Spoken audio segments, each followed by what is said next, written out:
I thought we were gonna get I thought I want to get that. I can do get it that again. impression. Give me. I'll get that impression.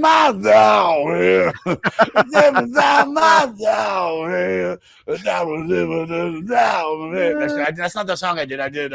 No, this is now. He's gone already. Wait, he's gone. What the fuck? This one's gonna be a fun one. This is gonna. Hold on. Maybe if I restart all of this. Let me just. Sorry, that was really. Look, this is normally I'm a A+ pro. Today I really fucked up. StreamYard has dealt me some blows. Sorry. Thank you. I was the guy that said it. I said this will happen. I stream on StreamYard. I don't often do podcasts on StreamYard. So that's just getting everything logged in the right way to make sure that you got everything. Now you're there. You got my laugh on the we got it. Yeah, we got it. I just for some reason my audio is all fucked. Yeah, card protected. I guess maybe that's you're fine. We got you in a separate track. I think you got my separate track. All right. My stroke story is there was a bar in LA in Echo Park. Fuck, it was a baseball themed one it's on Sunset Boulevard, right by the Gold Room, or I think that it has like a baseball theme. We used to go there all the time. I used to live with these like hipster cats. The Shortstop, right? Shortstop. Thank you. That's it. And we're at the bar in the back room, and sitting at the bar is this guy, and he's a good looking dude, and he's just drinking by himself. And I start talking to him. And after like 15, 20 minutes, I was like, what do you do? And he's like, oh, I'm a drummer. And I'm like, for a band I know, yeah, it's Strokes. And I'm like, you got that moment. You're like, okay. I mean, but he was the coolest. I wanted to do this episode because the Strokes to me represent something really unique to me in the sense that there's a book called Meet Me in the Bathroom, right? And it's about this time in New York, kind of post 9/11, right before 9/11, that moment where shit just went a little bit sideways. Like, as the Strokes, everyone was like playing out in these places in Brooklyn. And when you read that book, just think about what would the nerdy version be with comedy. And that's what I was doing. We were parallel to all these amazing bands. Like, I had Lifter Puller coming to do, a guest spot on a show that I did. We had the Strokes were in the audience to see shows that we did. Like, it was just one of these things where we were the uncool version.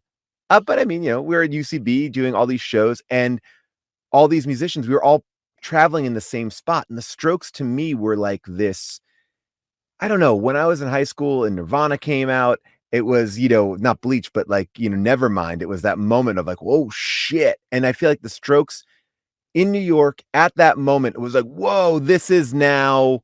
I felt connected to it in a way. I remember standing in the Virgin Megastore where they had these giant cases where you could put on headphones and listen to albums. Like, you had to wait to listen to albums. I remember just standing in Union Square with my headphones on, listening to this album before I bought it. But that was like the way that you could do it. And it was just like, this band, this album represents to me like a time very specifically in New York. And I feel like it kind of came and went, but it also left in its wake, I think, really good music that isn't like, oh, they're one-hit wonders. It just kind of was like, they did their thing, it ended, and we went on. It wasn't like, oh, that was bad. It wasn't like, oh, that was like Lou Bega Mambo No. 5. Like, what was Hey, no offense to Lou Bega. I'm going to see him in Long Island next week, all right? By the way, no, I'm not. I saw Lou Bega in concert. Hard Rock Cafe had this thing where they would do these shows, and they would bring you in, and it would basically be like, like for their A&E show or whatever it was. Lou Bega comes out on stage, plays Mambo No. 5, then plays another song, and then plays Mambo No. 5. And that was the set.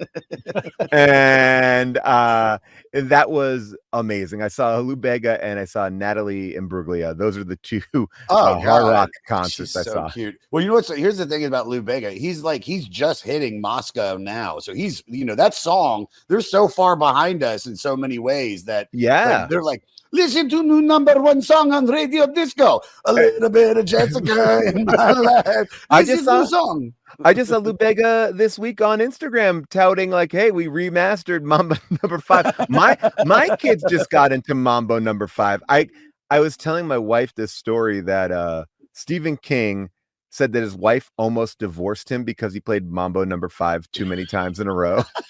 Not the And like, horrible stories he creates. I And where mean, his brain really. is at. I love when you get an insight into like a real genius, and it's like, oh yeah, Mambo Number 5, really?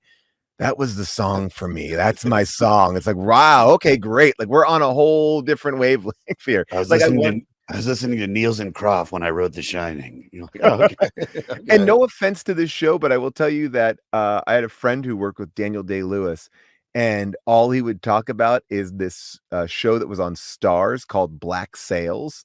And he's like, oh, I love Black Sails. It's like, wow, Daniel Day-Lewis going deep with like the Stars show. Like he's watching Stars, you know, but I'm always fascinated by that shit. He's like, Daniel Day-Lewis loves Power. He loves like I Power love Book 2. Oh, so good.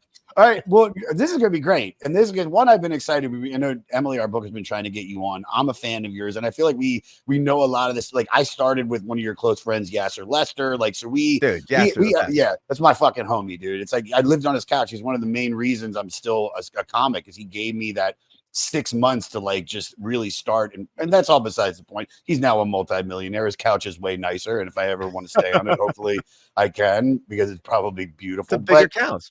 Yeah, but the thing that I thought was cool is that I was talking to my friend Morty as we discuss each record before the episode, right? Because he knows music, and he mentioned like you're from New York, you're from Long Island, right? Yeah, yeah. So you know, and we'll get into you being out here. So before I get into any of that, when you are in New York, let's say I don't want to do 2001 yet when this record comes out. So in 2000, Are you still in New York, or did you already move out to LA? No, that's what I'm saying. This captured this moment. Like, meet me in the bathroom. We were doing this alongside of them in comedy. Cool. Like, I was in New York doing comedy I grew up in New York. I went to NYU. I was doing comedy at Upright Citizens Brigade when they first opened.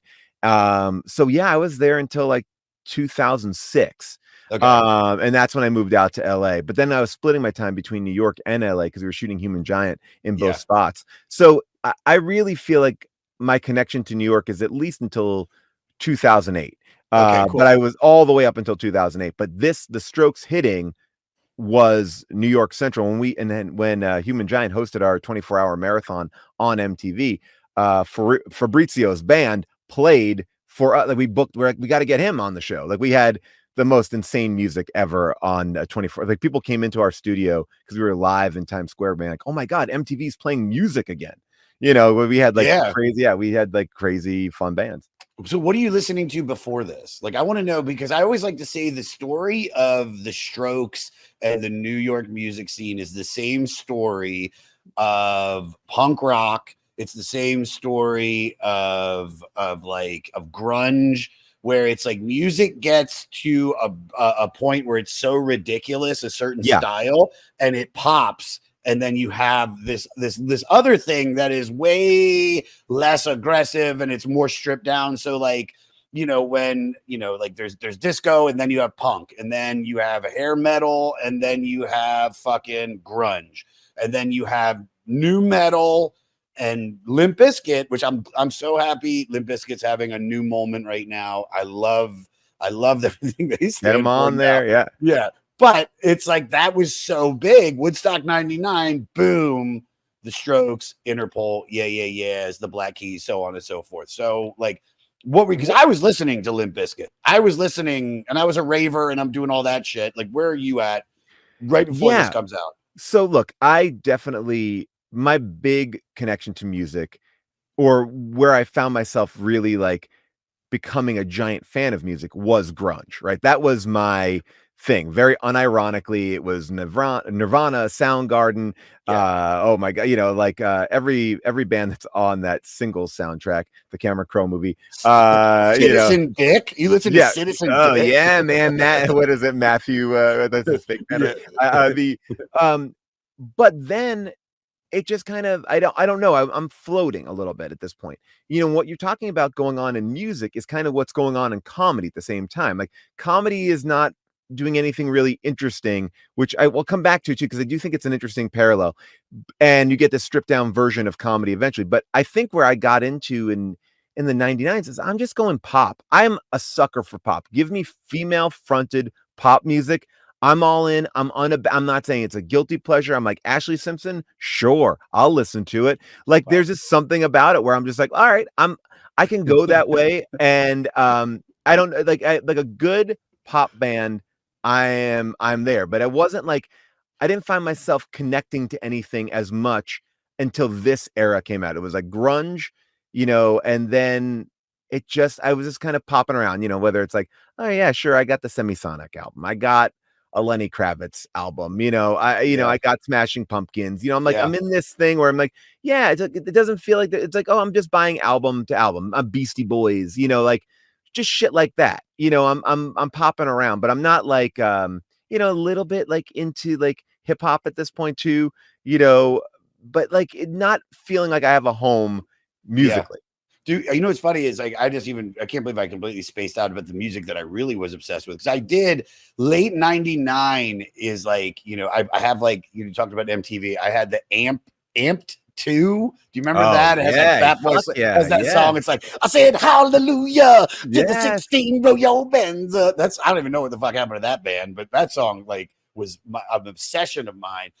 Massive Attack. I love Adam F. I love the dance music. And then in 97, 98 is when I heard Radiohead, OK Computer. And so even though I'm a raver, I'm still, So, and I knew that, which was so funny because that's all a little bit the kind of the basis, I think, of like the stew of the jambalaya that's going to take the Verve, Radiohead and Beck. Beck too was like a moment where I feel like Beck, like it was like like I love Sea Change is a great album that I think is a little bit, I think people loved Odelay and they were like, oh, this is different, we don't like it, but it's a great album like in the moment. I was a Beck and Radiohead. Pablo Honey was like, oh, like this is like I feel like I'm there. Yeah, those are, I forgot about those, but that it also just feels like these are albums I'm buying. They don't feel connected by some bigger thing. It's like, oh yeah, that's a good album. Yeah, like that. It just feels like it doesn't feel like a scene is you weren't there. We weren't there in London. We don't know what that was like. We don't know that. And also, it's like we might be finding about a beef between Blur and Oasis, but you're not in England where you're getting that fucking update and all the daily trades. And they're feeding you that. We're just these American kids that are just getting like, oh, I really like Radiohead. I really like Travis. Because I would always pay attention. This is the birth of the internet too, where it's really starting to get connected.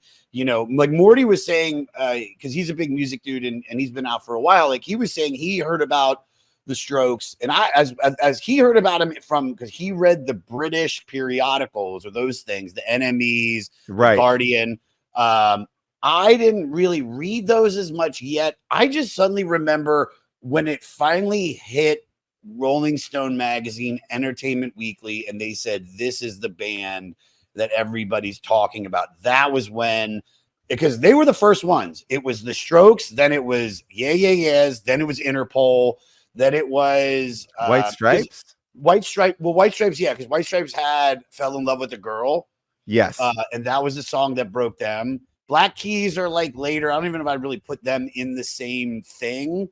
But dude, it was suddenly like, with the internet connecting all of us, and then you have like 9/11, right? And that was right around the time. I remember right after 9/11, I was at UMBC in Baltimore, and I kept hearing about the Strokes, so I went on LimeWire and I downloaded the Modern Age, I think is what I downloaded first. That was the first track, and I mean, it had me. It's still I think it's still my favorite song on the record. It's still the first song that I loved. It was, this the opening lines like up on a hill, I mean, it's just it was because what I think about it is like at that time I didn't know about television. I didn't know about any of the post-punk bands. I didn't know about any of this stuff that is really the stew for all of this. Well, I think what's so interesting, I'm with you because there's this moment, like you said, where pop or just like popular even R&B is really just there, and I think it's this moment where everyone's looking for something that feels like something more, I think, right? But Yeah. when 9/11 happened, and uh, being in New York City at that point, I think there is this moment of mortality that sets in, right? Like where Mhm. you're just like, oh fuck, like what's gonna happen? I always joke about this because like my girlfriend and I at the time, I lived in right above Union Square, We're at and I'm 22nd and first right now. So where are you oh, at? amazing. Okay, so I was at 20th and Park Oh, right for on, a dude. long time. Yeah, right there. Gramercy So Tavern, dude. yeah, right there. That's my favorite So, restaurant. I mean, now it's like I think of a fancy place. But Yeah. I was in there and we went over to this like small restaurant and bought a bunch of desserts after 9/11. Like just bought every pie, like a slice of every pie. Like you were in that kind of like, what the fuck do we do? But I also think what happened was, well, how much time do we have left? Let's just go and make shit, and who gives a fuck, right? Like no one can stop us. Like there's this kind of not defeatist, but this energy of how long are we here? Who knows? Let's go make sure. Because I was doing a show in a converted porn theater. That was the first UCB, Mhm. and I remember like it just this energy of like now we can let's just go, and everything started to take on that vibe of like, oh, you're doing a show over here, you're doing a show over here. Brooklyn, no one used to go to Brooklyn, get on that L train, go out there, and it's all of a sudden it's an art gallery. It's also doing comedy shows. I'm doing shows in warehouses. Like it just everything is everyone's just doing what they want to do. I think it's like this idea of like, well, if we're gonna die, I'd make some music. Like, let's go fucking do our show. Let's not just, and I know that sounds like bold, but I think there was an energy that was just underlying and shit was just happening. I feel like it was 2001 or maybe it's 2002.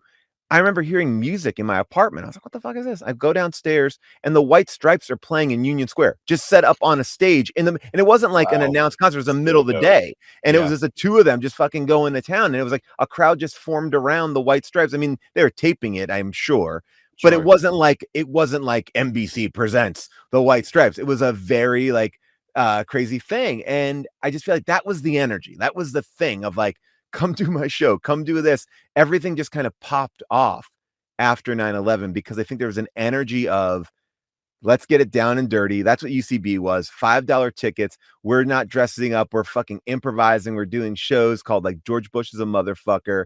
Yeah. And and it's just becoming this. I don't know. I don't want to like equate myself too much to it, but I do think there's this energy of we're gonna do drugs, we're gonna get drink, we're just gonna go for it. Yeah. And and I think that really is like encapsulates this music. So let's get into the record. Let's do our Yes. little preamble just for the people that have never heard this, or if they've listened to the record for the first time, or this is the Strokes. Is this it? It is released on July 30th, 2001. Produced by Gordon Raphael.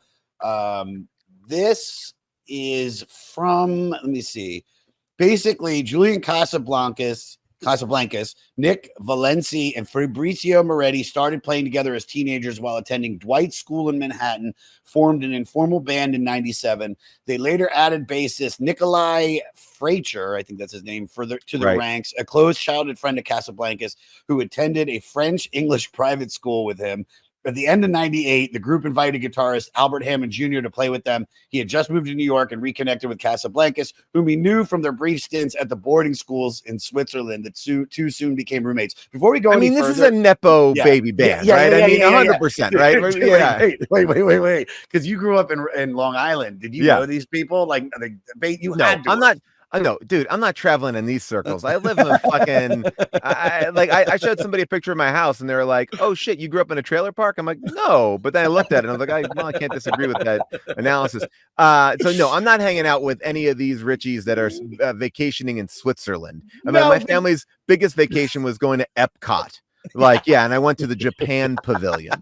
All right, No, but you know what, dude? I went to a wedding because I was talking to somebody about this. I was like, the biggest wedding I've ever been to was in Long Island. I went to a wedding. They didn't have Hall, but they had Oates perform Hall and Oates. They had Oates, and Oates is still expensive. I don't know if I have Oates money. I definitely don't have Hall money, but maybe I can afford Oates. I mean, we just did a show with William Hung from Oh yeah, she bangs. he sang with Joe Gatto from Impractical Jokers at Oh, I his love those benefit. guys. And I remember I was like, God damn, I wish I had William Hung money. And Joe Gatto looks over and he goes, you do, trust me, you can afford William Hung. But that's the thing. It's like I mean, but you grew up in not Roslyn. Where was it? Roslyn? No, I grew up in a couple different places: Central Islip, Bayshore, Huntington. Like that's names that don't mean anything to anybody, but they're just like kind of just middle class, lower middle class suburban neighborhoods. Nothing too exciting. I'm not even Massapequa, where Jerry Seinfeld's from. It just is. It was something. Long Island basically meant I came out of there being a Billy Joel fan. I'm a Billy Joel fan, and that's what I want to hear when I go to a wedding. If you're covering Billy Joel, like my mom got remarried, we danced to Don't Go Changin', I Love You Just the Way You Are. I don't know the name of that song. My first concert ever was Billy Joel at the Hartford Center. It's like I am Long Island trash. My musical taste is whatever, but and that's why I felt like Nirvana was like this gateway into like, oh, this is music. My parents were not like people who listened to music. It wasn't playing in the house. I didn't feel like I had a sense of their musical taste. My dad had like a Bob Dylan album or two, but it wasn't like just didn't feel like that was a thing. Yeah. So it's so funny that you say all this stuff about Billy Joel. Since I've moved to New York, I talk about this all the time, so I'm just going to say it again, everybody. I've seen Billy Joel now, this show on Thursday, which is his last show at Madison Square Garden, that I paid a fucking bag for a cheap, shitty seat. Oh, I bought my seats for Intuit Dome when he comes out to LA. Yeah, which is going to be great. That's going to be great. Dude, when he gets out of New York, New York's the best show, but when he gets out, me and Bill Burr took mushrooms and saw him at not Staples Center. That's the big arena, SoFi. Oh yeah. SoFi. That's what I do. I take mushrooms. I go see Billy Joel. It's the greatest experience ever. Dude, the best. And that's the thing, is that I'm not from Long Island, but I can look around that room and just see everybody that is. There's nobody that writes music for, but actually, then I think the fucking Strokes, they captured Manhattan in the 2000s. That's what I'm saying. The Strokes are. When you talk about this Down and Dirty Band, and I think there's a lot of shit that came out about the Strokes when this album came out, where it's sort of like these guys are the next Rolling Stones. And I think what it was they're dirty, they're greasy, they're rock and roll. We like rock and roll bands. Like I like rock and roll bands. I think that was the thing with grunge too. It's like these look like guys, they're wearing flannels, they're wearing jeans. These guys, they're probably dressed a little bit better because they're fucking rich, but they just look like dudes, right? Wait, hold on. I'm gonna put an amendment to what you're saying. They're both scenes are shopping at thrift stores. Seattle thrift stores, though, are full of flannels and fisherman shit. Okay, and New York thrift stores are full of like high-end fashion from the 60s, 70s, and 80s. There you go. And 90s. So yeah, that's what you get. That's when you get the cool jackets and stuff. Yeah, and I think that what it becomes is like you get so pumped because it's like they don't give a shit, because and I think we're talking about we keep on dancing around it a little bit, but we are talking about a time where it's like Brandy, Monica, Savage Garden, Leanne Rimes, Usher, Third Eye Blind, right? And Will Smith, Mariah Carey, all this shit, even like the Puff Daddy, like B.I.G., Mace, these are all things that don't like what looks different from all of that. And this is like the biggest movie you can make. So it's like, even if they're okay, they're great because it's just aggressively different. Like, because you're talking about like Sublime or Third Eye Blind or whatever, like all these are not Limp Bizkit. I'm sorry, Limp Bizkit. Like Limp Bizkit is like, there's Sugar Ray. They're still playing that game, that MTV game. And these guys don't seem to be like the glossy. And I think that that's the difference out of the gate, right? They're just like, oh, this is a rock band. This is Violent Femmes or some shit like that. Yeah. Oh, totally. I'm telling you, this is just 1992 in 2001. This is the exact same shit. Yeah. That when we saw, I'll never forget it. I was sitting on the couch. MTV played. They played like a Motley Crue song, and then they played Nelson, "I Can't Live Without My Love and Affection." There it is. And then the next music video was "Smells Like Teen Spirit," and my life changed in Dude, that moment where I was crazy. like, that's lame now. That shit that I have all up on my wall, all the posters, all the tapes I have, I'm never going to listen to them again. I remember I gave them away and I was like, all I want is Alice in Chains, Soundgarden. You know, I was like, I'll give still me my fuck with Spoon Metallica. Man. Yeah, No, give me Spoon Man. I got to host like like a serious alt grunge or whatever, one of those channels, and I was so psyched because it's like I forget, like there's so many good deep cuts there. Like I remember even getting like an album called No Alternative. Like it was always like interesting, these compilations, you know, like now that's what I call music. But what you're talking about too, it's like these are these albums where, you know, it's, oh, there's a Bob Mould song on there, there's a Nirvana song on there that you don't know, you Jeff know. Buckley is on there. Yeah. You know, you're just like, you're getting psyched about this other thing, and it feels like that's a scene I want to be in. I never went to Seattle during that, but that's why I even love Singles. I haven't watched Singles. I wonder how it holds up. But it's like I hadn't watched. I was like, that's what I want. I want to be there now. I want to be in this moment. And I feel like that's what New York was in this post 9/11 moment. It was really interesting. It was like, I think it was just a stripped down, pared down thing. And even if it started before, I think we wanted anger too. We wanted something that felt like it had like, and I hate this term because I don't want to make it overly masculine, but something that had like some fucking balls to it, right? It just felt like this has like this energy of like, it's just like fuck you energy, even though they're not like aggressively cursing or anything, but it just has like we don't give a fuck. Yeah. I think that's the sons and daughters of the super rich, is that they don't want to be man, like we're gonna go to the grimy streets of the Lower East Side and hang out instead of being up in West 57th with, you know, on Billionaires Row, which is where they could be if they want to do. They want to be down here with, dude, it's common people. It's that song, that British song, like I want to live with the common people. Like, you know, it's like, no, her dad's a fucking multimillionaire and at any moment can pluck her out of that and take her, you know, back to the Swiss Alps. But it's fucking Saltburn, right? If they had talent in that movie Saltburn that came out like last year, like it's like those types of people, like that kind of listless, like, oh, but they also have money. Like if they just had talent, like these guys did have talent, but it is capturing that kind of rich malaise that also can translate into like they're so angry but they have nothing to be angry about. Nothing. Give them, but it also captures why we the poor people are angry, right? Like it's like it kind of this weird thing. It's like they're rich and angry and we're poor and angry, and thank God there wasn't like the Nepo baby shit at that point. Like we were too slow. You can still come out and be like, yeah, they're one of us. And then you're like, wait, hold on a second. They're not really one of us. No, not at all. So here's where we get to this record. So in the following 2 years after they get to the band practice, performs tirelessly in New York City at nights, working other jobs during the day. I bet none of those were hard jobs. I'll bet all the money in the world. None of those were hard jobs.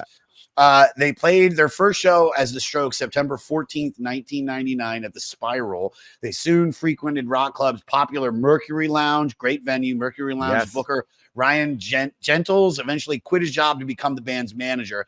They burst onto the scene at a time when rock fans were desperate for an alternative to the rap rock that was dominating the airwaves. They released the EP, The Modern Age, in 2001. It sparks a bidding war amongst major labels, with the band eventually signing to RCA. That band lived up to expectations after being hailed saviors of guitar rock, solely based on the strength of their debut, which is this record, July 2001's Is This It?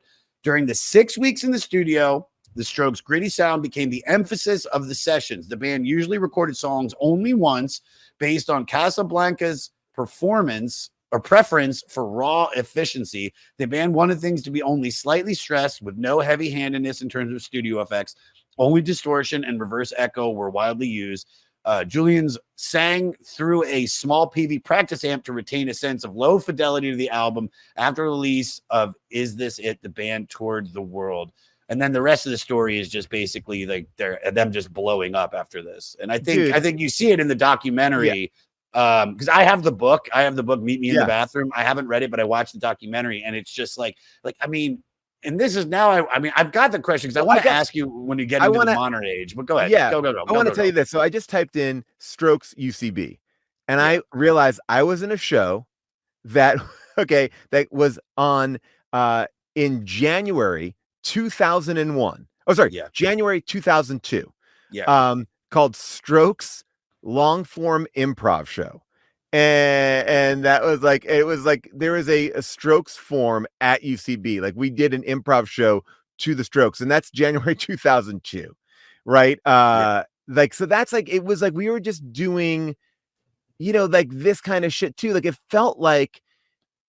it just felt like that was, we just connected. And again, like, we weren't as cool as, but it just like, I don't know what it is about when something connects with, like, why does it take over? Like, why, like, what are we looking for when a new form, when everything is like, we need more of this? Like, like Marvel movies take over. Like, why are we like all into like Marvel movies? And now we're like, oh shit, we actually just like normal people doing regular shit like Twisters or fucking Top Gun or whatever. It's like, what are these changes? What are these sea changes? I'm just fascinated by that. Like, what does it do? Like when you can activate youth culture, even seeing like, I don't know. I just think it's interesting why people get excited about stuff. I want to know, like, what's the comedy scene? And you guys, when did you guys first, was it just suddenly like, did you guys hear this band that's playing down the street, the Strokes? We're doing shows with them.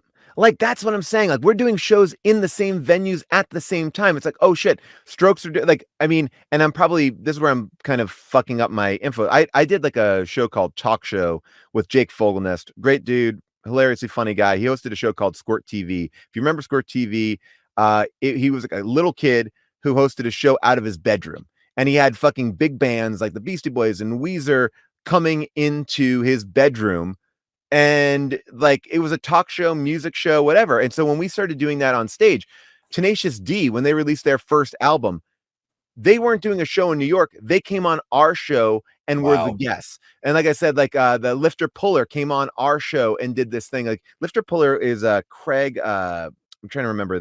This is so I'm gonna look it up because I don't want to fuck up the name.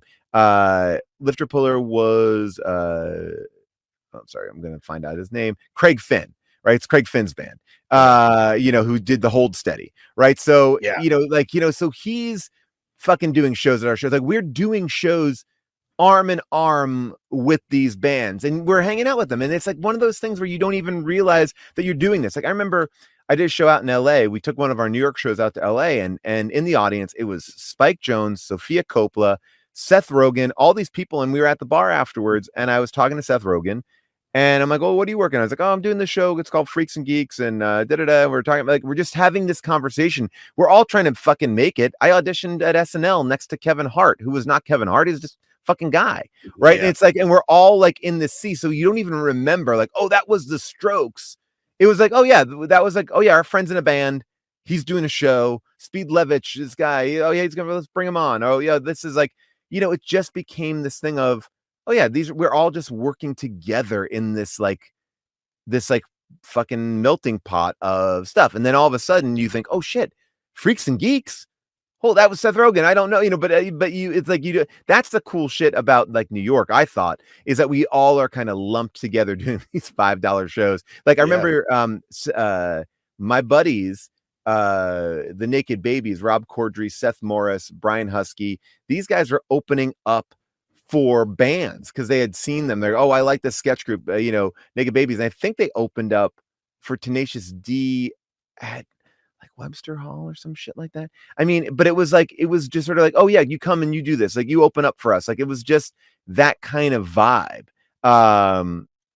Again, and like I'm sure I've missed a lot of a lot of stuff that I'm like, oh, I don't even remember who that was or what they did, but it was sort of like, it's a sort of like, it's all a mixing pot there. No, it's such a fucking interesting thing. That's why New York is such a great place. It's just like, you're literally surrounded by so much, everybody's it's whereas LA is everybody's doing, we're all here for the same thing. And New York is like, there's so many of us that are trying to make it in entertainment, but it's just filled with these regular people in different scenes. And every one of those scenes, it's the best art scene, it's the best music scene, it's the best chefs, it's the best filmmakers. They're all fucking here. And it's like, especially in that time period, because all the people you just mentioned, are people that are in some of our favorite movies and Yeah. our favorite television shows, our commercials, everything.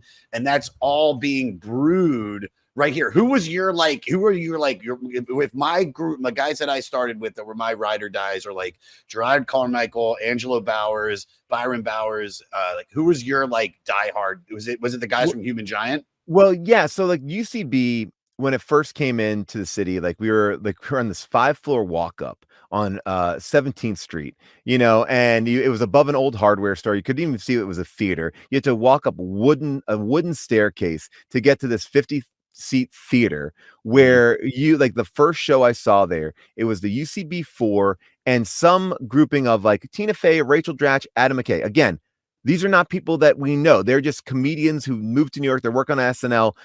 Tina Fey's not even on camera. I remember it was so big of a deal. I was like, Tina Fey is going to actually be on Update. Holy shit, she's so funny. We love her, right? It's like that kind of energy. Like we're rooting for these people.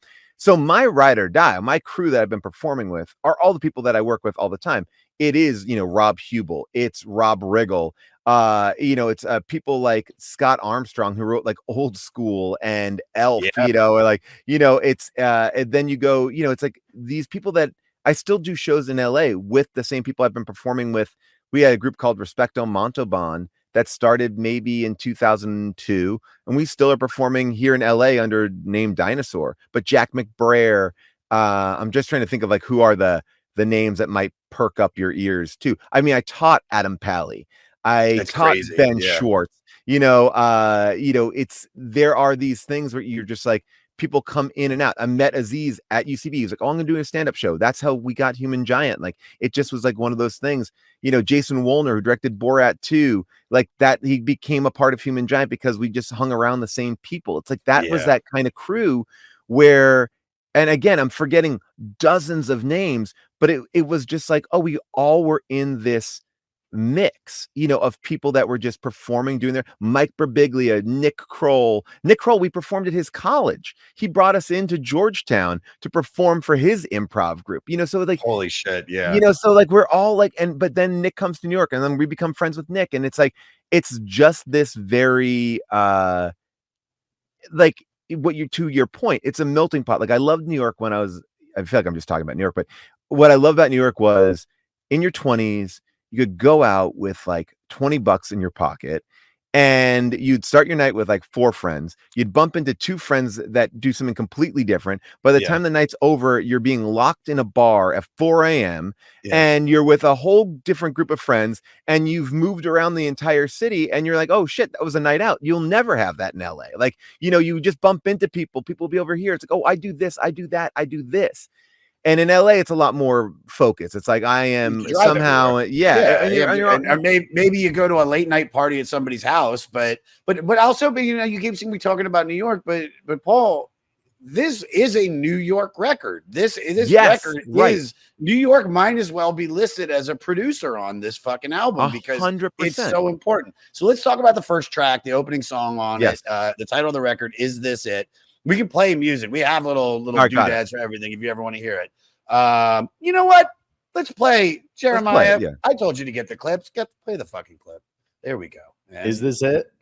Something about both of them. Like this is kind of, I think, more reflective of their overall sound.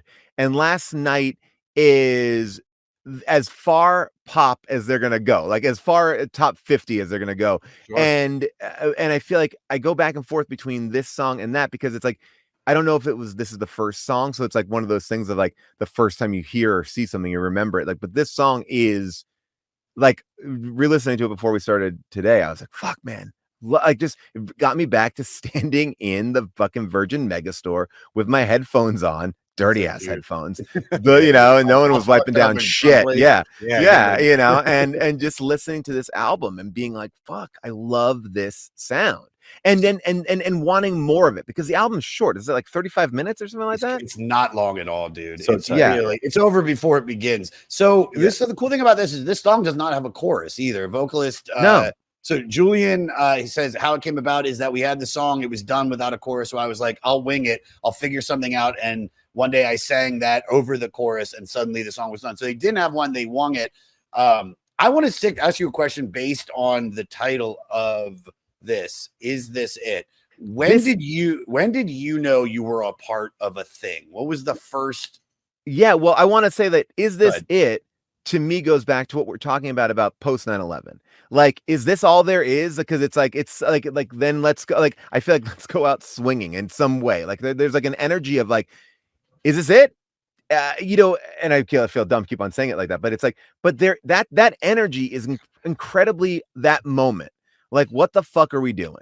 Yeah. Like we could be killed at any moment. Again, I don't want to like overly hit it, but I do think that like somebody once said, I don't want to get in trouble by saying this, but I remember hearing someone said like 9/11 wasn't like a nationwide tragedy. It was like a New York tragedy. I believe that on some level because like a lot of people saw it on the news, like, oh my God, this is terrible. Well, you're in New York City.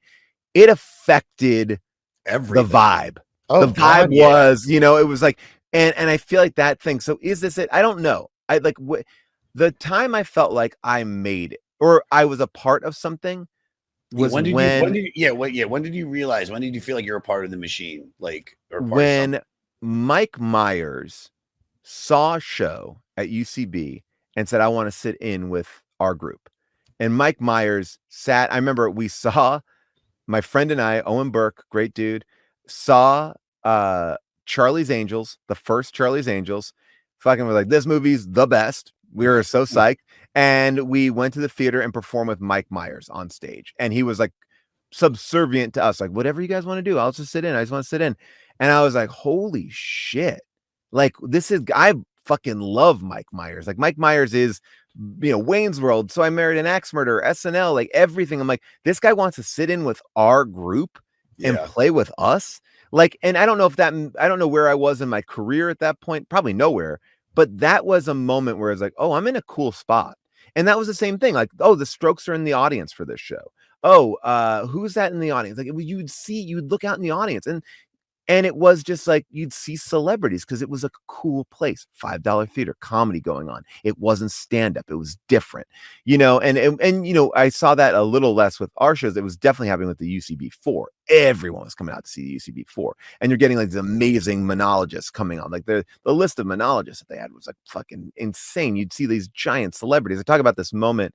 I may have taken this out of my book, but Heather Donahue, who's in Blair Witch Project, right? At that point, just to put it in context, we didn't know if that was real or not. Like, the internet exists, yes, but a lot of people thought, oh shit, this is a real documentary, and these people died. I think these people fucking died. And then Heather Donahue, the woman in that, performed at ASCAT, and when she came out of that curtain, the collective gasp from the audience, like, what? It wasn't like, holy shit, that's Heather Donahue. It was like, holy shit, she's alive. Oh my God. And it was one of those moments. She had security with her because wherever she was going, she was getting mobbed like a fucking beetle, because it was like people just wanted to touch and feel, like, and there's no cell phones. People aren't taking camera. There are cell phones, but no picture, no one's taking pictures of this shit. Yeah. And she's like literally being pulled out of the theater like she's a fucking beetle to get in a car to get out of there, because it created this madhouse, this environment of, and I think maybe honestly that moment is also really unique. Not everyone has their fucking cameras out, but shit's going on, and we can tell you, like, oh, go on the internet, read, and but there was enough interaction, but it wasn't social media, and it wasn't like everything is being documented. So it felt like you could find shit, but I'm out there flying for shows in Union Square with a fucking flyer and trying to get people at shows. So it's like there's this, like, it's this middle ground before we break wide. Right, when then everything is online and and YouTube is a thing, and fucking this is all pre all of that. So there's also a privacy there. Like, you could do crazy shit. You could have these shows, you could have these things, and you could fuck up, and it wasn't like reported on. I know. I got how lucky we were. How lucky were we? I have all these years as a raver where I was just, if there would have been cell phone cameras around, there'd be thousands of pictures of me rolling my face off, sitting in a fucking in some DC dark club like Buzz Jeremiah, just fucked up, and it's like, it's all of it is just this beautiful memory that I have where I run into somebody and then we go back. I want to add a note to the fucking Blair Witch thing.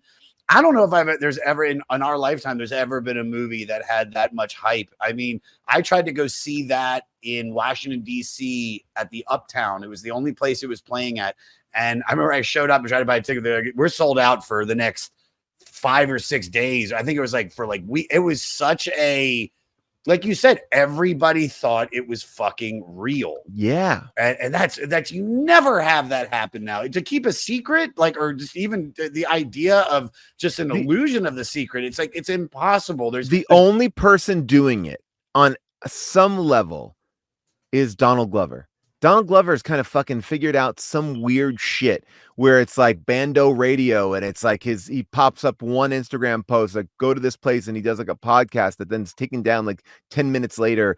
And there's a fucking like whatever's going on there, like creating these scenes. Like he did that thing where like a comic was like pulled out of the cellar, the comedy cellar, like because he was like being Mark Norman. Yeah, Mark Norman. Yeah, and it was like all just a fucking tie-in for Mr. and Mrs. Smith, but it also like wasn't, but it was, and it was like, you know, it's like it just made people talk. And I think that's the thing. It's like we're so intent.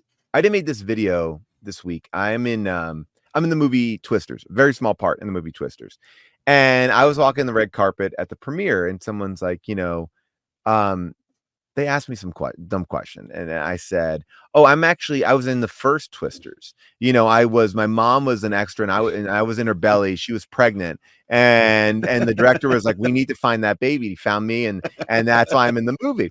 And the amount of people who wanted to like prove me wrong, like, you know, you weren't, you're fucking liar. Look, I looked at your age. You weren't. That movie came out in '96. You're older than. I'm like, guys, it's a fucking joke. It's so clearly a joke, right? And it's like, and we're so like convinced to, like, we're not even watching the thing anymore. We're trying to like get in front of it and smarter than it, that we're actually missing we're missing the thing. We're missing the experience of it. Like, oh, that's funny, that's weird. We're just trying to be like, is it right, is it wrong? It's like we're putting it on this like black and white chart in a weird way. Yeah. All right. So I'm gonna add this because this is a perfect point to say that what we're missing. While recording the record, the band got visited by the band's new US label. The label said it sounded crappy and unprofessional. They thought Julian's voice was horrible and killing any chance the band had a career. So yeah, so just the idea of like how it comes out and it's like, oh, this is like a modern fucking classic. I know I got a million other songs to talk about, but it's such a great place to ask this question. What's the worst review you've ever gotten? Oh, dude. God. You know, I try not to focus on them too much, but I think that there is, man, what is the worst review? I really do. I do try to block them out, but I remember, oh my gosh. You know, it like I've been, like I want to think on it because I want to give you think like about it. Yeah, think about it because I don't really. I mean, I know all of them, and at this point, you probably worked with a lot of them too. We've had a lot of the people from the state on. Oh yeah, and I think, and if there's any group that took those horrible reviews, I mean, their whole ad for the second or third season, Jeremiah, wasn't it? It was just all of the ads, all the critics. Horrible reviews, what they had put up. So. Yes, I'm the same thing. Don't read comments, but you want like, there's people that do enjoy you and you want to see those. I know, but you just have to get out of it. It's like, I think it's what you realize too, is like everyone's opinion is incredibly subjective. Like when we did Human Giant, on MTV, we had to test the show and we did these characters called the Illusionators, right? The Chris Angel ripoff, not ripoffs. We were like parodying Chris Angel. And we would, the first episode of Human Giant, the Illusionators show up to a funeral, touch a casket. An old man comes out of the casket, and the little kid's like, "Grandpa?" He's like, "Oh, what happened?" Right? And we walk off. And we tested the show, and MTV comes back and was like, "Hey, so we tested the show, and the big note that we got is that the magic isn't good enough. The magic feels fake." And we're like, "Yeah, it's a parody of like shitty magic. It's not real magic." And they're like, "Yeah, maybe we should cut it because I think the magic isn't working." Right? No. It's not a magic. The show is not a magic show. It's a joke of a magic show. Like, yeah, but people just feel like the magic needs to be better. I'm like, it's not a magic. like it's like you always are like dealing with like these opinions. Like, what is it? What opinion is that? All right, like it's like like I remember when I was doing a show at Fox, like somebody's like, only game show parodies are funny. I'm like, what? Like, people have these like very strong opinions. And I'm thinking about when you're talking about this album coming out and the sound, I'm also going like where does Foo Fighters comes out in 97. I like the Foo Fighters. Yeah. I feel like that sometimes is a controversial opinion. I don't know why, but I like them, and they come out like with a garage sound too. I don't know if that first album of the Foo Fighters is very aggressively different. Maybe it's more distortion on this, but it's like it's still got that garage band feel. Like, right? Or are we Yeah. just are we No, post you know, it's funny. I just went to see them at Citi Field. And so I did like, I'm not a big fan in the sense that I'm not like, I love Dave Grohl. I love Foo Fighters, but it's not like a band that I'm like, I fucking love the Foo Fighters. Like when you go to the show, you see those people, but I like them and I like music. And I'm like, they're a great band. I have to go see them. And I listened to that first record again. And I'm like, oh my God, this is like, it's like a mixture of like where grunge was kind of going, but it's almost feels a little bit almost more alternative than grunge. And it's still it's not Nirvana, because anything he would have done would have been Nirvana. It's almost a little bit a poppier, happier version of Nirvana. It feels like a bunch of guys are like, let's make like this is the band that we have, the garage band. It just feels like a garage rock band. It just like has like that energy. It's not trying to be anything elevated more than that. But I also think like, man, that show, I just saw them perform here in LA, and I was like, I'd never seen a Foo Fighters show. As a Foo Fighters fan, that was weird, a weird thing that I didn't have. And I was like, fuck, that's a show. They put on a show. That I was like, and that's fun. Like I was like, and I miss that.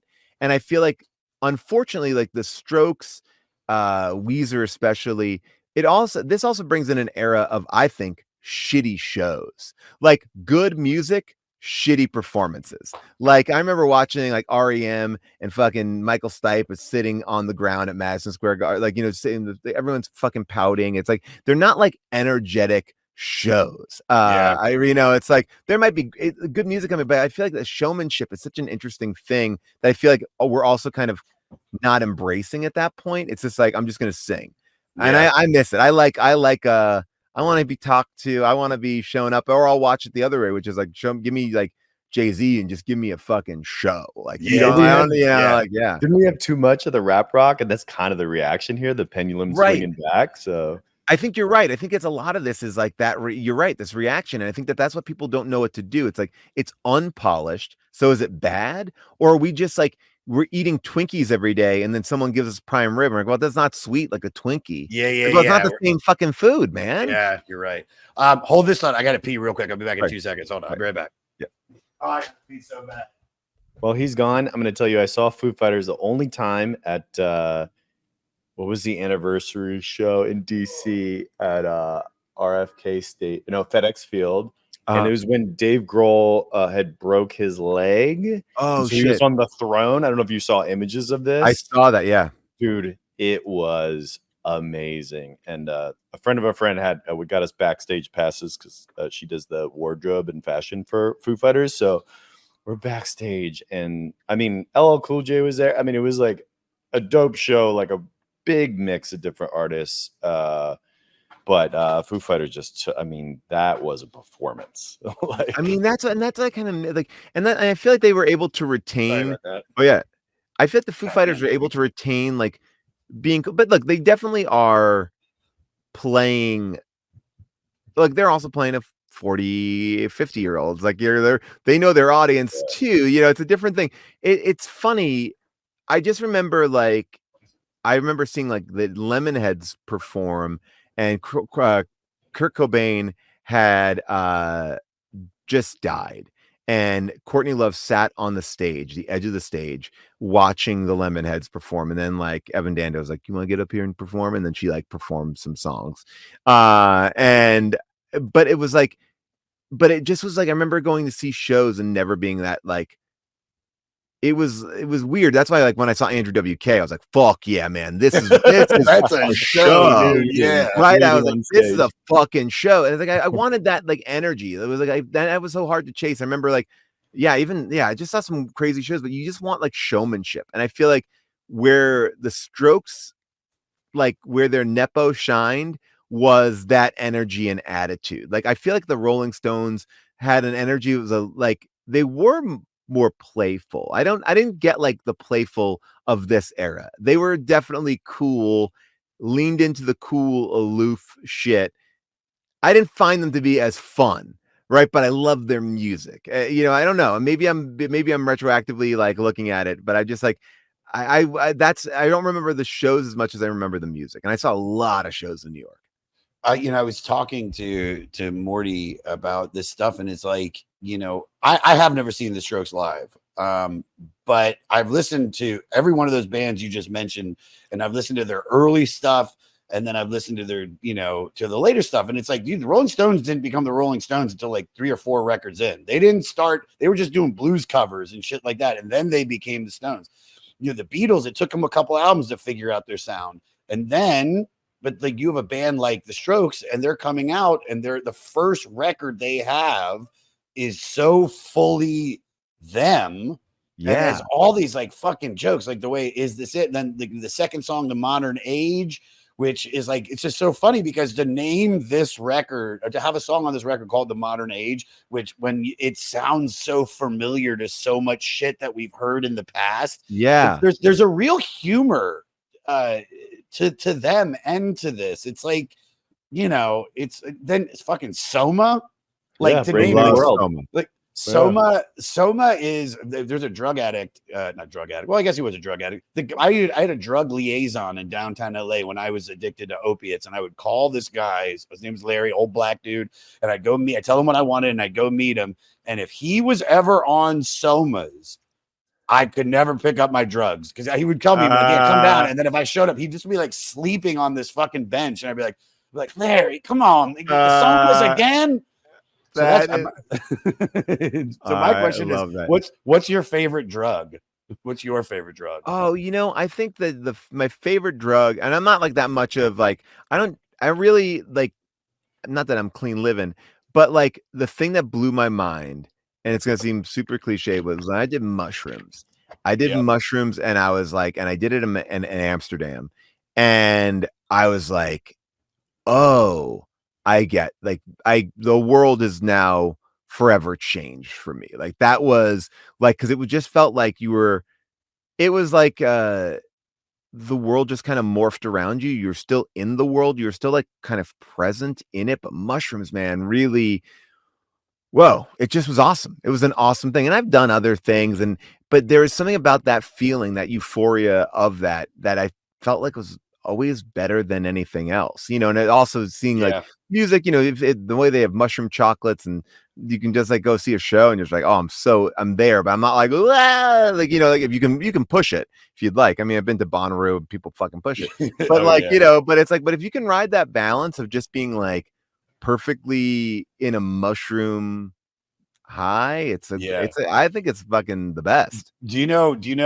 one of my big concert buddies is Big J Okerson, and I love him. He's the main reason I really moved out to New York, because I would come up to visit and I'd stay with him, and he just introduced me to so much, and he loves music. So I usually go to concerts by myself, but he's the guy that I will go with if it's like we went to go see, for example, like we're going to go see Limp Bizkit and Corey Feldman on Tuesday. Yeah. Notice that I said Corey Feldman because fuck yeah, man. He's a great, I wish he was in on the joke. He doesn't get it. Like dude, I love him. Just if he could just be like, I know, dude, I'm hilariously ridiculous. I'd be like, you're genius.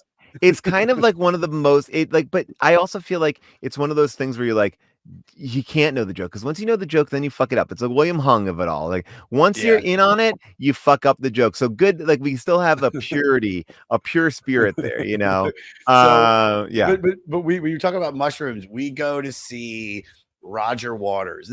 I'm telling this story that I've heard him tell to other people, and we each eat like 3.5 grams. It's probably just a little too much. He's bigger than I am. I'm 170. I'm 5'9". He's like whatever he is. He's a bigger dude, and he doesn't get the same effects that I do. We're watching the show. I'm tripping balls, dude. And I'm watching Roger Waters, and he looks over to his girlfriend. This is like halfway into the show. And he's like, I'm not really feeling anything. Should we take more? And his girlfriend's like, yeah, let's take more. And he goes, I'll ask Josh. And he looks over at me and he goes, I looked over at you. And I'm just like, Like, and he goes, "You're good. You don't need any more." It's just the best.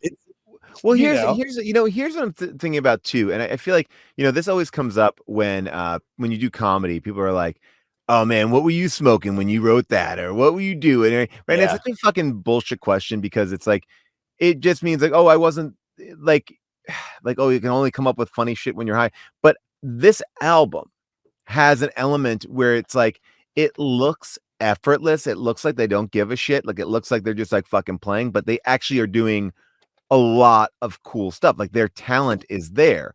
And I think when you have a band like this, just like in comedy, you watch, or at least when I was coming up in New York, you'd watch Janine Garofalo get on stage with a fucking notebook and she'd crush, right? And then all of a sudden, it was like every stand-up's coming up on stage with a notebook, and they're not crushing. Like it's like it's like people start to copy it because like oh that's what's easy about it. I'm coming up, I'm reading from a notebook. I'm not really putting that much spin on it, but I'm getting laughs. And those early days of like alt comedy in New York City, like at Eating It and stuff like that, people start to copy how it looks, and it actually is harder than it looks. But then you get a Yeah. lot of these shitty versions of something because it's like, oh, I can do that. It's like that. There's a documentary called My Kid Can Paint That. It's like, oh, you look at like interesting art and and you're like, oh, I can do that too. It's like, yeah, but it's not just copying it. You have to have something else behind it. And I think it's hard to explain, but I see it happen in comedy all the time. It's like you think you figured it out, but the best stuff looks effortless, and it actually is a lot of work behind the scenes. Oh Like, God, you're yeah. talking about like the using the amp like that and coming out like these guys are incredibly talented. They look like they don't give a fuck, but they actually do. And that's the difference. There's so many things, and I'm jumping ahead, but you were talking about like there did a lot of smart fucking things in here to get certain sounds. Yeah, here it was. This is way jumping ahead, and it's so hard to explain, but they wanted to get the right drum sound. So Fabrizio came up with the idea of putting the snare drum 4 feet from where the mic was.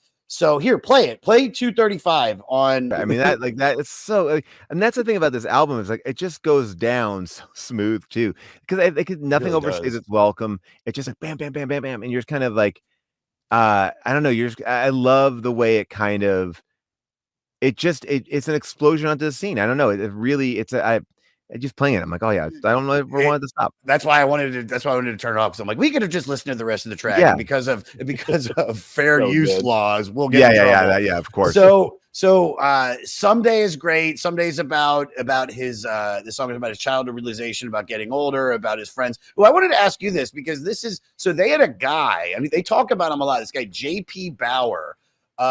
He's basically the dude that helped them construct the material, all the guitar solos and structure the sound. He's their Swami, almost they call him. Who's your Swami? Oh man, that's a good question. I feel like when you're doing this, you get all these like little pieces. For a long time, I wanted a Swami. I felt like my life wouldn't be complete if I didn't have like that person to check in with who was like looking out for me and doing all this sort of stuff. And I think sometimes I would see other people have that and I get jealous of it. And then I realized my Swami is all around me. My Swami is my crew. Like it's a crew of people who support me, who like when I call them up, they will show up. They will give me advice. They're not afraid to talk to me. Like, it's like, but I don't have like that person who's like, oh, that's my guy. But I do get like these little pops. Like I hung out with Harold Ramis for a long time when I was shooting this movie, and he would just have these like little things, and it stick out to me. Like I remember him saying like to me, fame isn't finite. Don't worry about chasing fame. And it's like, and I think he's like, so many people get caught up in this idea that like, oh, they're taking my fame, they're taking my thing. It's like there's room for everything. Like there's no one person is going to take something away from you. Just be good. I have a friend who's a manager who is like, don't look at other people's paper. Like, it's like that. And that, like when you're like, don't look at it. Like, you got your own fucking shit. Do your own thing. It's Take like your own test. Yeah. That's yeah. Gerard Carmichael said that to me after I did New Faces and I wasn't getting anything. He goes, dude, you know, it's easy for him to say that because he's like a golden child. But I mean, it was a right thing that I needed to hear. He goes, don't worry about what Santino's doing. Don't worry about Andrew Schultz. You worry about you, man. He's like, take your test. And it's so hard to do that, but because you're you watching have to. people succeed around you and you go, well, clearly something's not working. And you know what sucks is sometimes you're in front of it. Sometimes you're too in front of it. Like I always feel like with Human Giant, we were just too in front of the internet boom in the sense that uh we Chappelle kind of exploded YouTube and there's a lot of going on there and we just didn't like and Chappelle was I think we were going on maybe when his second season I think, but it's like it's this thing of like how do you get it out to the people, how do people find it? And what we kind of found out was like our sketches did the best when they were on Funny or Die or in these things because like people weren't tuning into MTV at that point. It was like in this beginning like those like some kids were, but we were also in between like The Hills and 3-6 Mafia's reality show. Like it's like not really a perfect spot for like a subversive sketch comedy show on MTV. And granted, I was psyched to be on MTV. It was the fucking best thing that ever happened. And so many people have seen it and the people that you want to see it saw it. But you can always look at it and be like, oh fuck, if you know, Key and Peele, you know, they were on like the perfect time for internet sketch passing, right? You know, social media was in the right zone. So it just becomes like, yeah, sometimes you're gonna miss that boat, but quality begets like I always say, like, if you are like just do good work and good work begets good work. Like, and you know, like if you try to not slum, but if you try to copy, if you try to fall into a thing of what everybody else is doing, you might have some momentary success, but the long term, the people I admire, the people I look at have just been cranking. They're not changing their sensibility. They're not doing anything. They're always trying new things, but they are who they are. And it's like some shit works, some shit doesn't. And especially now in this world where you could make a show that is hands down a critical darling, Emmy nominated, people review it great, and no one fucking watches it. And they're like, yeah, but it got nominated for Emmys, but no one. You walk down the street, people are like, have you been in anything? I've never, right? You know, and or you could do something that like everyone has seen and no one gives you any attention to it. Like all you have to do is like I have to be happy with the work because I can't dictate the outcome of it. So if I'm having fun, there we go.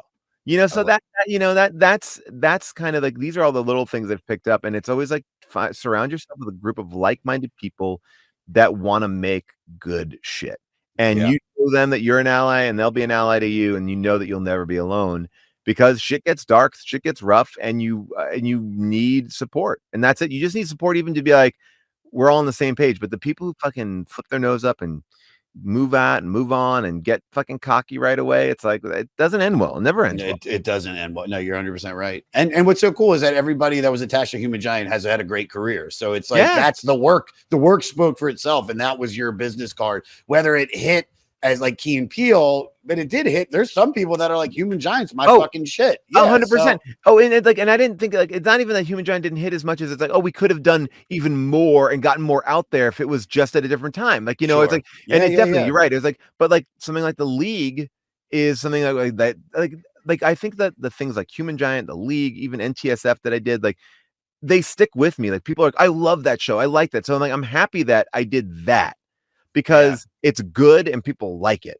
And it's better than, I actually was on this sitcom that was on for 8 years. It wasn't too funny, but I made a lot of money. It's like, I have a lot more, not confidence, but I feel a lot more secure in looking back at my body of work and being like, oh, cool, man. Like, that's that good work begets good work. Okay, so not to skip over Alone Together, a fucking incredible song. Let's talk, because we have to talk and spend time talking about Last Night.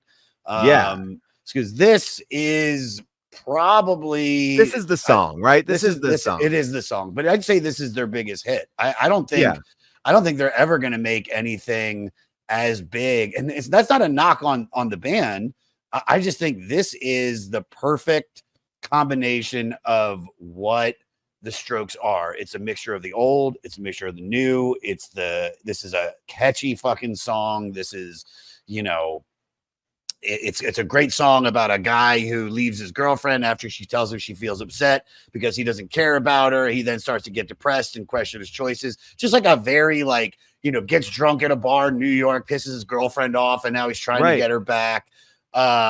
This Julian told producer Gordon he wanted the song to sound like a band from the past that took a trip into the future. And I think that's a perfect way to say it. I mean, the fucking opening riff is Tom Petty, right? It's like so, it's fucking American Girl, right? So they did. I don't know if they got sued for it. They did not. It says they did get pointed out that this does resemble. Morty said it's another song too. So it's fucking American Girl.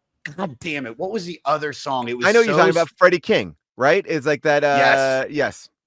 So, but this is the thing: is like this is a song I remember, like hearing this. This was the music video. This is the first time I saw really what the band looked like, and then you see just how fucking cool. Even the music video, it was like it was so cool. They're like destroying this old like Merv Griffin set.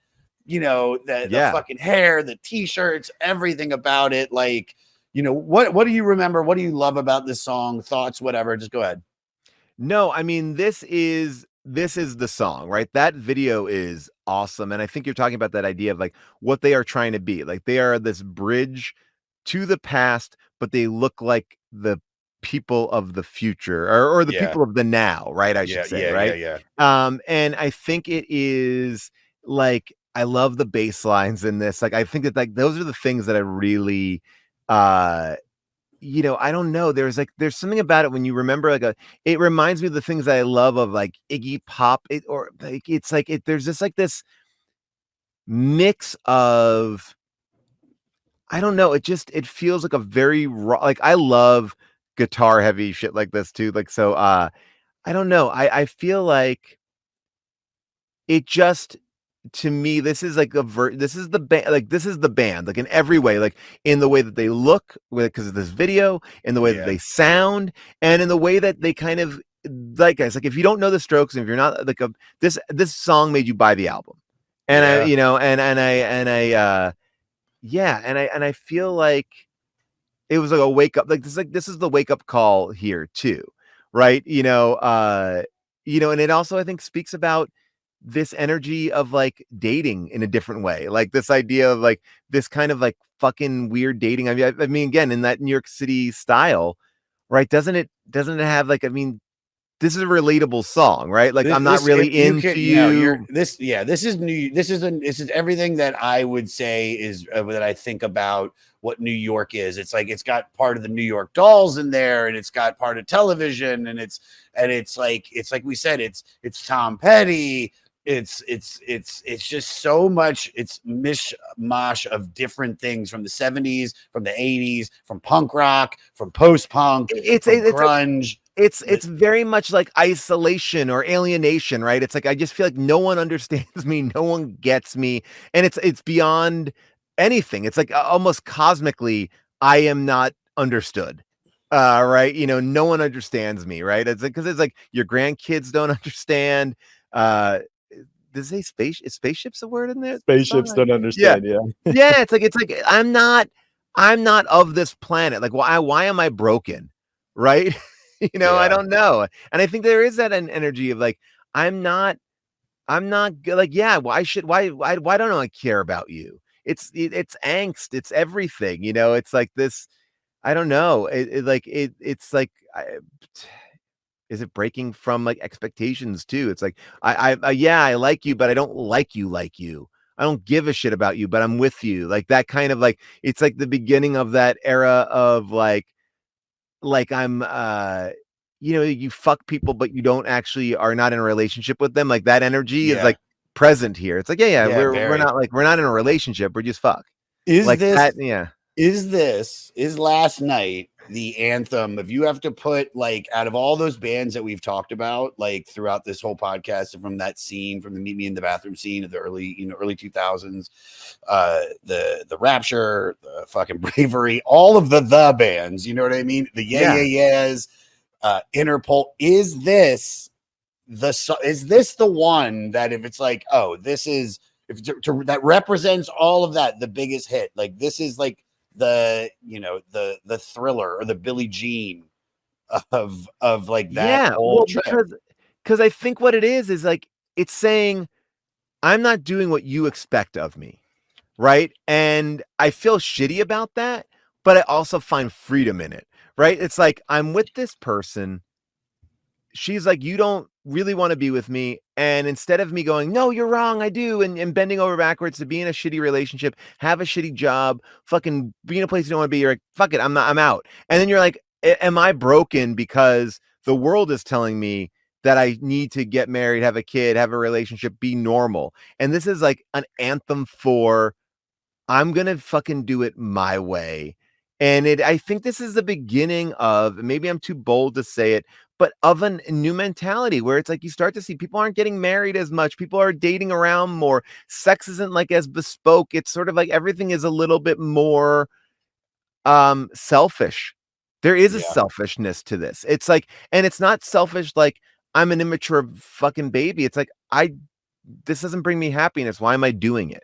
Going back Yeah. to what we just talked about, like I'm not bending over backwards to be what everyone expects me to be. That's the existential crisis to a certain. And does that make me fucked up? Does that make me broken? And I think that you could also maybe say that this is also tied to depression too. Like we talk a lot more about depression than we ever did, now 20 years later. But is there something there too? Why can't I do this stuff? But it's not about being depressed. I think it's about a bigger thing.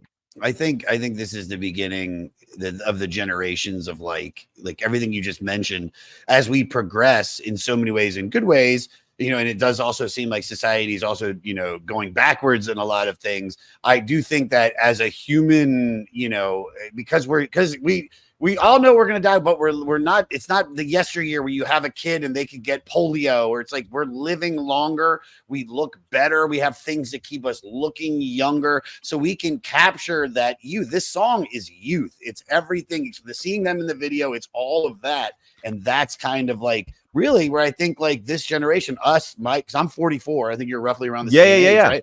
Dude, it's not 44 of yesteryear. Like Julian and the band, they still look cool. They can still look like rock stars and not, think where they're being like, dorks, or they're like, oh, they're trying to be cool. It's picking a young. new path of being an adult. And maybe what we're talking about here too is like teenagers act out like, I don't fucking want to do what I want to do. And then you're like, oh, but then when you go to college and you fucking get it, then you fall in line, right? Yeah. And this is kind of carrying that teenage energy like with you and going like, why do I have to? Nothing is prescribed. My path forward is this. I think we're all like, it's like everyone's path is like slightly ruddered out. Like we understand, like, we do this, and it could be varying degrees. You go to high school, maybe you go to college, but you get a job, you get married, you have a kid, you do something else, right? It's like, it's sort of like these tent poles of just life. It's like the board game life. And they're like, no, none of that. None of that. I'll do this. And they just fucking break the board and go this way. And with that is guilt, but freedom. And also, well, and I think that goes back to the title. I'm title. Is this it? Is this it? Because if it's it, then I'm not that. What am I? Why am I here? And I think it captures that vibe. And honestly, too, it's like we're also in George Bush times, right? Which you got to remember too. It just feels like this fucking we're so George Bush feels quaint now. We're like, this fucking dumb guy is our president, right? It's like, dude, just think about this. Think about how different we are. Do you remember? Dude, fucking the Gore and fucking Bush were literally Gore had a case to go to the Supreme Court and say the election was stolen. It genuinely was stolen, and he still went, for the good of the country, I'm going to bow out and let him have it, even though he was right. Now just like you have a president being like, just find me 10,000 votes. Yeah. Because I want to stay. It's insane. And I think that like, and you remember like, but in that moment, it was so confusing. Like, yeah, I know Ronald Reagan was fucking former actor or whatever, but Bill Clinton brought this energy of like, hey, I'm young, I'm one of you, I'm playing the saxophone, but then it like gets a little disillusioned, like, oh, you fucked this girl. But even though it's so funny, we look at that now and we're like we blamed her instead of him, right? Yeah, I So fucked know. up. I know. But then you get this fucking idiot, like this cokehead fucking puppet. Like, this is our president. This is our world.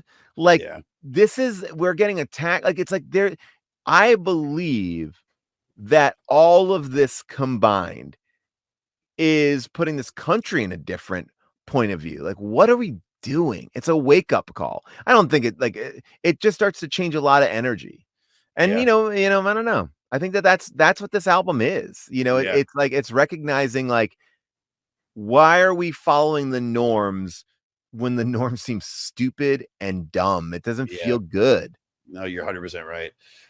Not to skip over some songs. I want to talk about one more song, and then I want to wrap this up because we could go on for fucking. Sorry, no, I know. It's like, we could go on. Dude, you'll come back. I love come it. back. We've got 300, 200 more episodes to do. So I wanted to not to skip over. Hard to Explain is great. Fucking, take it or leave it. Trying Your Luck. I don't know. You do know that track 9 was a choice. Well, originally it's New York City Cops. And then put when it started on there because right after 9/11, you remember they were doing all that stuff where it was like, I remember in Spider-Man, he's supposed to like fly up on the World Trade Center. And so they got rid of that. Yeah. So they didn't want anything. This is how like you said, man, like, dude, I remember going to see Zoolander and they fucking painted out the World Trade Center in like when they're in the cemetery in Zoolander. It's like, they just painted it out. I remember going to that theater and going, what the fuck? This is crazy. It didn't exist. Yeah. So the track this was replaced. It was the 9th track, out of respect for the New York City Police Department and their heroics during 9/11, which occurred over a month before the release of the album.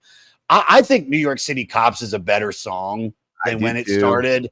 Yeah, I really do. I don't think it's really, I think When It Started is a good song, but I do think that, like, because I had no idea. I had no idea about this until I read it earlier.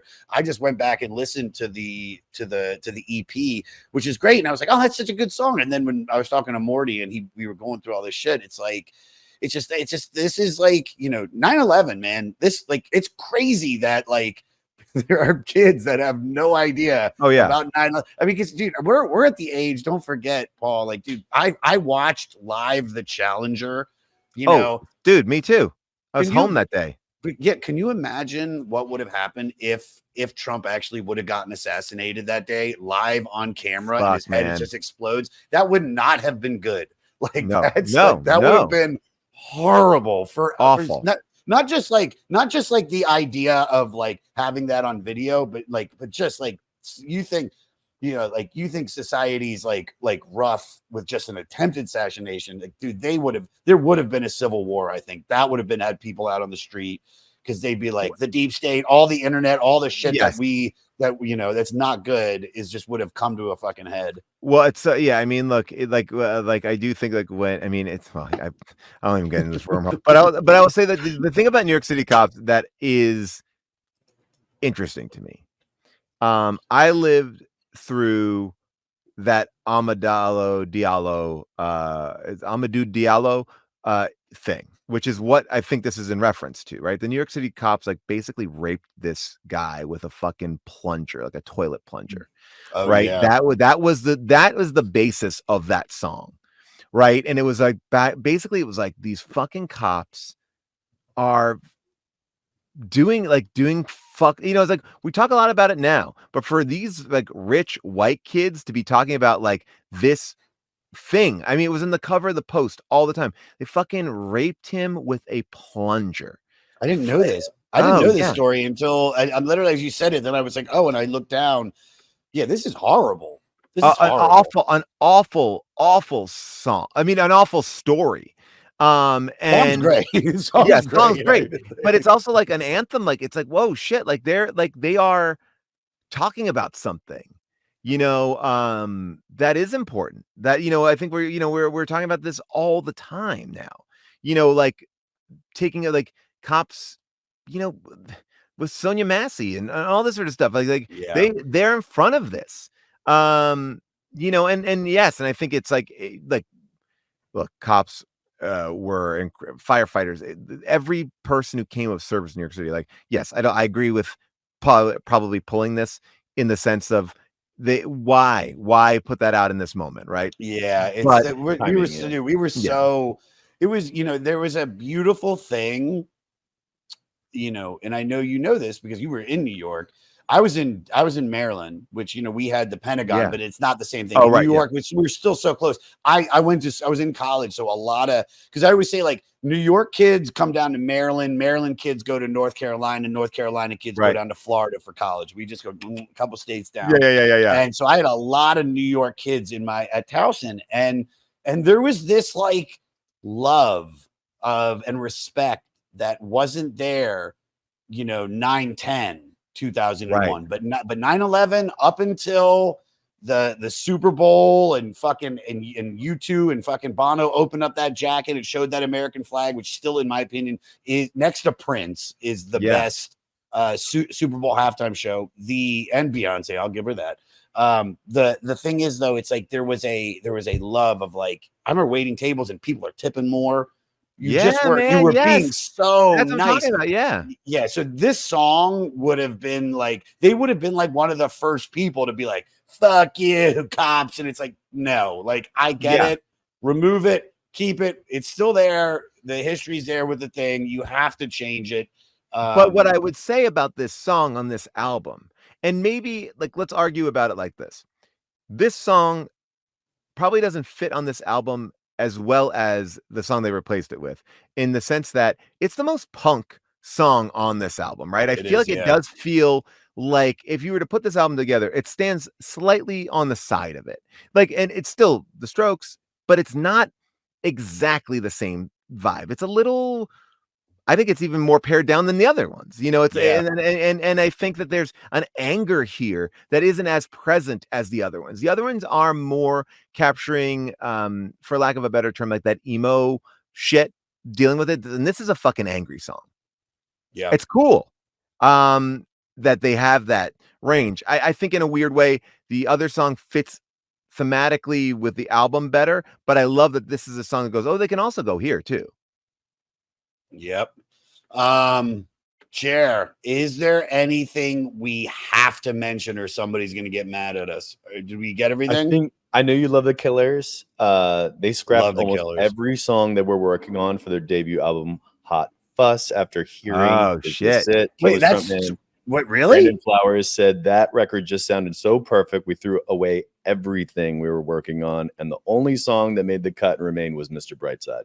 They fucking knew. They knew they had a fucking barthemic anthem. They had that Don't Stop Believing, dude.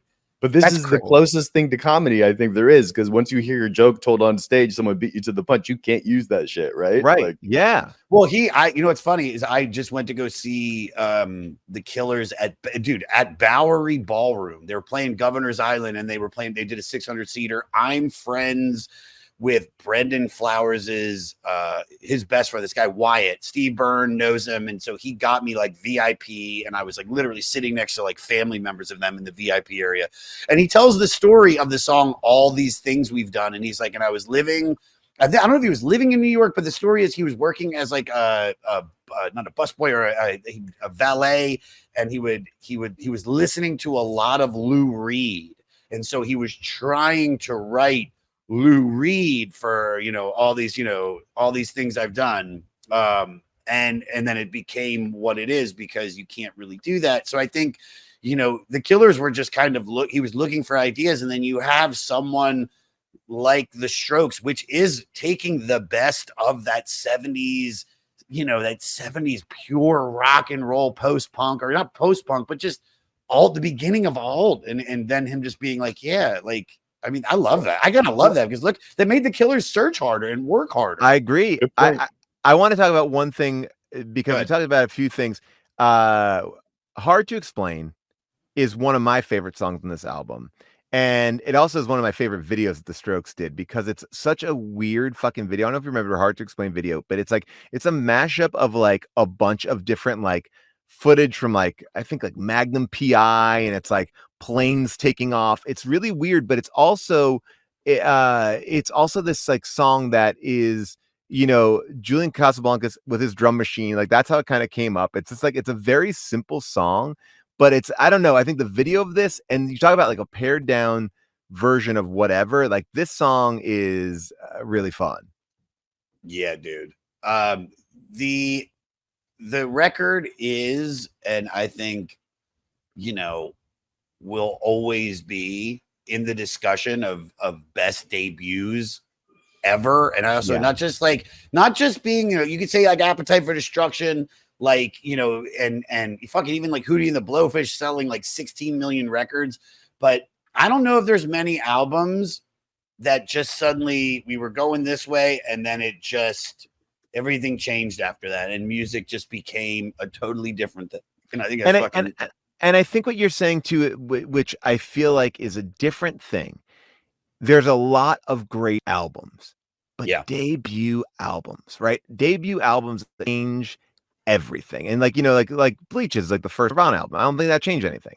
But I think that, Nevermind did, right? Radiohead, Pablo Honey didn't change anything, and it's like, but OK Computer did, right? So it's hard to feel like you're in a fucking zone right out of the gate. Like, I mean, it reminds me of shit like, Rage Against the Machine, or even like Rick Ocasek. I'll give you one. Cars. I'll give you one. And Enter the 36 Chambers by Wu-Tang Clan. Oh, fuck like man. There's before that, and then there's after that, and then it just music is different. It really is. I mean, I'm looking right here because I want to see, since the show is based on the 500 Rolling Stone albums, I want to see what they say is the number one debut album. And they say Ramones. Okay. That's actually perfect because it's like Velvet Underground was a big influence, obviously, for the Strokes. But songs are like 2 minutes long, which is what the Ramones are. Yeah, exactly. It's so interesting. I love it. This actually moved up here. I'll say this fact and then we'll do our rundown. This is the only time we're going to be talking about the Strokes on the record on this podcast. On the 2020 re-rank, this album actually jumped 85 spots to number 114. And there are no other of their records. I don't know if they'll ever have a record that is this important. And I know we said something about them like fading out, and I don't think they've ever really faded. They're just they kind of pop up every now and then. But they're big in England. They're big around the world because England and everywhere else in the world respects good music. Yeah. You know what I mean? Like they'll play Nebworth, they'll play Glastonbury, they'll fucking headline that for 200,000 people. But in America, they'll play arenas. You know what I mean? Absolutely. They played Madison Square Garden. Paul, this has been phenomenal. I asked, dude, you're coming back. Yeah. I'm so psyched to do it. And I want to just also lay in that Rolling Stone said this is the 18th best debut album. Really? Out of 100. Really? Not a bad place to be though. I mean, we're talking about like the ones underneath that are like Wu-Tang Clan and, and you're talking about Madonna and Eric B. and Rakim and Frank Ocean and Clips, Liz Phair. They put Frank Ocean ahead of this.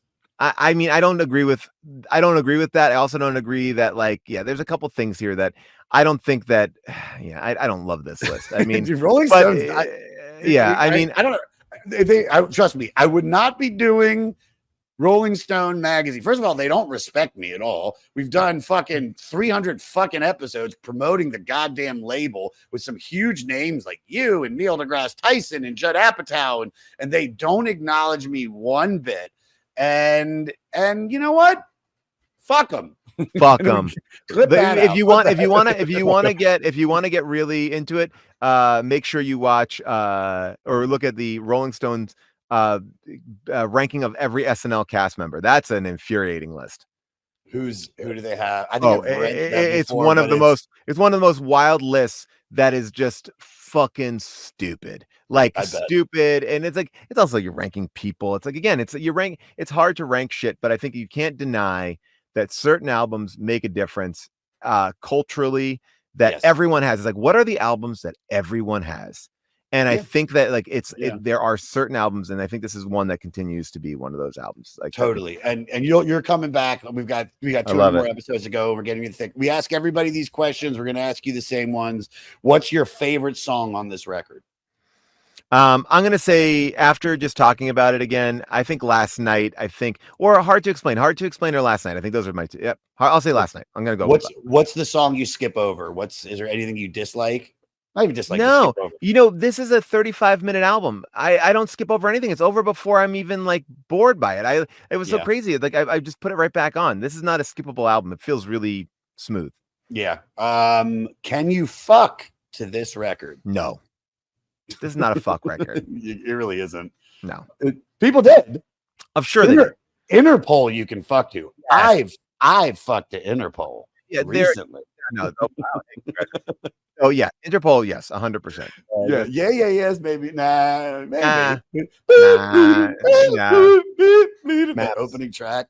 You can fuck the maps for sure. Yeah. Sure. But they were talking about you can fuck to a mixtape of songs. Yeah, like maybe you could get something on here, but yeah, this is not an album you pop in. Yeah, this isn't. All right, what would be your elevator pitch? What's your way to get somebody to listen to this record? How would you say your pitch that sums up this record to get somebody of why it's on this list and why it's important? It encapsulates an attitude that has only grown and intensified. If you want to see the disillusionment of our youth, the disconnected nature that we have to people and society, the seeds of that start here. And it has only gotten bigger and bigger and bigger with every generation. And I think this encapsulates a true, pure feeling of despair, angst, and the want to be better, but also the total trap of not knowing how to get out of it. I love that.